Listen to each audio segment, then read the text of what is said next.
మొక్కజొన్న వరి ధాన్యాన్ని సర్కారు కొనుగోలు చేస్తుందన్నారు మాజీ మంత్రి ఇంద్రకరణ్ రెడ్డి. ఎమ్మెల్యే ఏలేటి మహేశ్వర్ రెడ్డి యాటిట్యూడ్ వల్లే నిర్మల్ రైతులు అరిగోస పడుతున్నారని విమర్శించారు. నిర్మల్ జిల్లాలో మొక్కజొన్న పంట అధిక దిగుబడి వచ్చిందన్నారు. రైతుల దగ్గర నుంచి ఒక బస్తా వెనుక 3 కిలోలు అధికంగా జోకుతున్న ఆ డబ్బులు ఎమ్మెల్యే జేబులోకి వెళ్తున్నాయని ఆరోపించారు.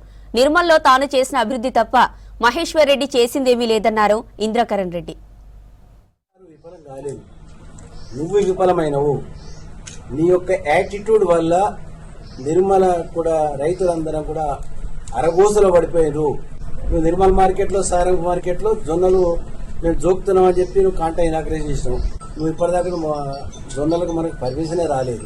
మొక్కజొన్నలు కూడా ప్రభుత్వం ఎలా ప్రతి చివరి గింజ వరకు కూడా వరి ధాన్యం కూడా ప్రతి గింజ వరకు కూడా కొనడానికి సిద్ధంగా ఉంది. నువ్వు ఇలా కాంటా ఇనాగ్రేషన్ హైదరాబాద్ దిగినావు. హైదరాబాద్ అనేమో డబ్బులు వదిస్తేందుకు అడగూస్తున్నావు. అదే బ్లాక్ మెయిల్ తప్ప ఇంకోటి లేదు. మొక్కజొన్నలకు 30 రూపాయల టన్నుకు తీసుకుంటున్నారు. ఒక లారీకి ఒక బస్తా తీసుకుంటున్నారు. ఇది ఎవరికి పోతున్నాయండి డబ్బులు? ఇవి ఏమంటున్నాము.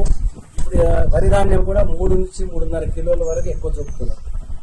3 కిలోల పైననే ఒక్కొక్క బస్తాకు మీరు తరుగు తీస్తున్నారంటే ఇవన్నీ ఎమ్మెల్యే జేబులకు